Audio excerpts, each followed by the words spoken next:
વૈદિક યુગનો સમયગાળો અંદાજે ઈસવીસન પૂર્વે 1500થી 600 સુધીનો માનવામાં આવે છે. આ યુગને બે ભાગોમાં વહેંચવામાં આવે છે: ઋગ્વૈદિક યુગ અર્લી વૈદિક પીરિયડ અને ઉત્તર વૈદિક યુગ લેટર વૈદિક પીરિયડ. વૈદિક સાહિત્યમાં મુખ્ય 4 વેદ છે: ઋગ્વેદ દેવતાઓની સ્તુતિ, યજુર્વેદ યજ્ઞવિધિ, સામવેદ ગાન અને સંગીત, અથર્વવેદ લોકજીવન, રોગ અને મંત્ર. વેદોની ભાષા સંસ્કૃત છે.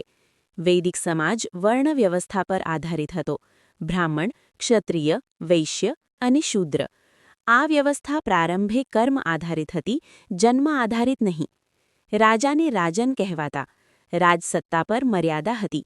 સભા અને સમિતિ જેવી સંસ્થાઓ રાજાને સલાહ આપતી.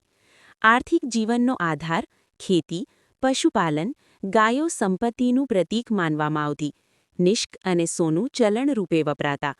મુખ્ય દેવતાઓ ઇન્દ્ર, વરસાદ, અગ્નિ, યજ્ઞ, વરુણ, નૈતિકતા, સૂર્ય, ઊર્જા. યજ્ઞ એ મુખ્ય ધાર્મિક ક્રિયા હતી. શિક્ષણ માટે ગુરુકુળ પદ્ધતિ અમલમાં હતી. શિક્ષણ મૌખિક હતું, શ્રુતિ પરંપરા. સ્ત્રીઓને શિક્ષણ મળતું હતું. ગાર્ગી અને મૈત્રેયી ઉદાહરણ છે.